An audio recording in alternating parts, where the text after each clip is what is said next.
À l'ONU, Macron, défenseur impuissant d'un ordre mondial à l'agonie. Louis d'Outreban, duel à l'AG des Nations Unies. Droits de l'homme ou loi du plus fort, souverainisme ou gouvernement libéral mondial? D'un côté, Trump, sûr de sa force, de l'autre Macron, en plein de fougue et de passion. Mais concrètement, pour quel résultat? Décryptage du discours de Jupiter face à Trump, un combat à distance sans vainqueur, mais avec un vaincu. L'ordre mondial libéral est en phase terminale. Les chefs d'État, par leur plaidoyer ou leur silence sur la plus grande scène diplomatique du monde, l'Assemblée générale des Nations Unies, l'ont confirmé. Pourtant, face à l'absence de la Chine, de l'Inde et de la Russie, face à la loi du plus fort prônée par les États-Unis, un homme s'est dressé. Il a exhorté toutes les nations à réinventer l'ordre mondial, en défendant les valeurs universelles des droits de l'homme et en militant pour un nouvel humanisme contemporain. Plein de force et de passion, cet homme a déclamé une ode enflammée au concert des nations et au multilatéralisme. Il s'est opposé avec finesse parce qu'il ne l'a jamais nommé à l'homme le plus fort du monde, il a blâmé les lâches et les peureux et incité ses homologues à résoudre les crises que traverse l'humanité. C'est le champion de la Terre, Emmanuel Macron, président de la République française.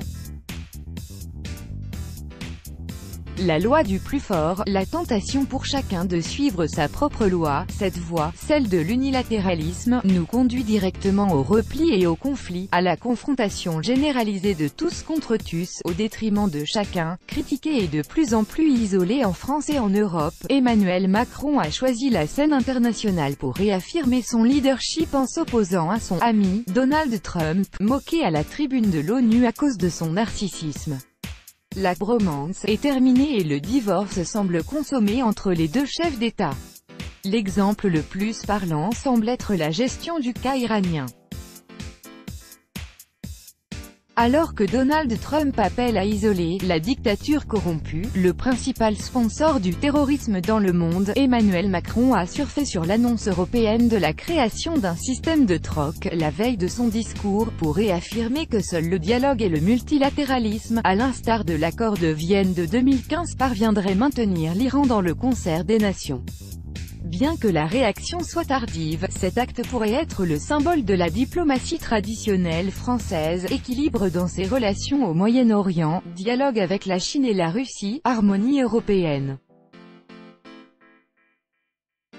Mais seul l'avenir montrera si Macron incarnera finalement cette politique ou si elle restera au stade de la communication gaullio-mitterrandienne. S'il se targue de saisir les grands changements mondiaux pour rester au Proche-Orient, le président semble ne pas comprendre la réalité du conflit israélo-palestinien. Après la déclaration de « Jérusalem, capitale d'Israël », Washington a arrêté d'allouer des fonds aux réfugiés palestiniens et a bloqué ses investissements à Gaza et en Cisjordanie. Quant à Tel Aviv, Netanyahou continue son blocus de la bande de Gaza, a fait adopter la loi sur l'État-nation, et ne cesse d'implanter de nouvelles colonies, rendant absolument caduque la solution à deux États. Et pourtant Macron a répété la solution, qu'est-ce qui permettra de régler la crise entre Israël et la Palestine? À coup sûr, pas des initiatives unilatérales, ni le fait d'ignorer les droits légitimes des Palestiniens pour obtenir une paix durable, ni de sous-estimer le droit légitime des Israéliens à leur sécurité.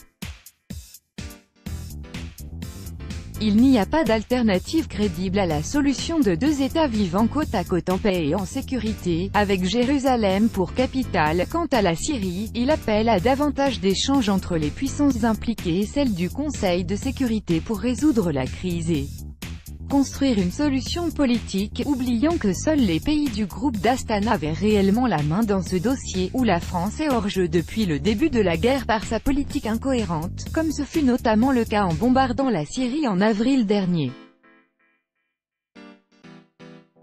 Et pourtant, 5 mois après, le chef de l'État parvient à déclarer ceci: « Nous sommes en train aujourd'hui, se voir se déliter ce droit international, toutes les formes de coopération comme si de rien n'était, par peur, par complicité, parce que cela fait bien.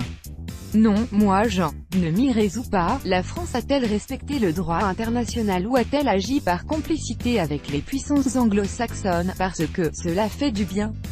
Non, elle l'a fait, pour l'honneur de la communauté internationale, dans un cadre légitime et multilatéral, selon le président. Le mot est lâché, Jupiter défendra sans cesse le multilatéralisme que l'on pourrait résumer ainsi, seul ou à deux, c'est nul, à trois ou plus, c'est bien. Et il devrait en être ainsi pour les échanges économiques. Qu'est-ce qui réglera le problème des déséquilibres commerciaux? Des règles communes permettant d'assurer des conditions de concurrence loyales, égales, et en aucun cas un traitement bilatéral de tous nos différends commerciaux ou un nouveau protectionnisme. Emmanuel Macron a donc aussi défendu le multilatéralisme pour le commerce et a dénoncé le protectionnisme et les relations bilatérales mises en place par Donald Trump pour rééquilibrer la balance commerciale de son pays. En effet, le président américain a appelé son partenaire et concurrent chinois à des échanges plus justes et équilibrés, puis s'est fendu d'une nouvelle salve contre le système du commerce mondial en fustigeant l'idéologie du mondialisme.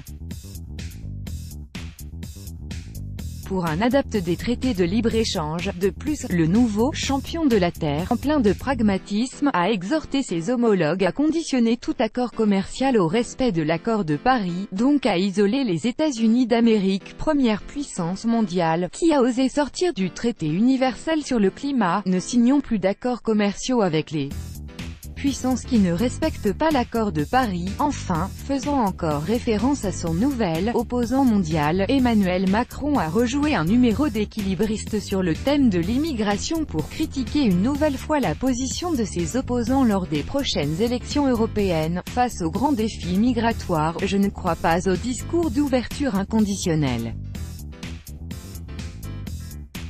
Ils ne font que provoquer l'inquiétude et accroître l'intolérance. Je ne crois pas davantage au discours mensonger de ceux qui prétendent, par exemple en Europe, comme ailleurs, qu'ils seront plus forts abrités derrière une fermeture des frontières. Ce n'est pas vrai. Ainsi, sur le fond, si son intervention peut être perçue comme équilibrée ou branlante, question de point de vue, elle semble dénuée de solutions concrètes, le président appelant à des réformes en reprenant le même modèle.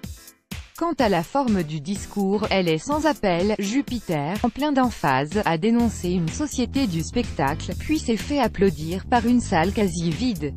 Menaçant, parfois exalté, il a tapé du poing sur la table à de nombreuses reprises, et une nouvelle fois sur la France. Nous sommes un pays qui a fait beaucoup d'erreurs, de mauvaises choses, qu'il prenne garde toutefois à ce que certaines de ces formules chocs ne se retournent pas contre lui.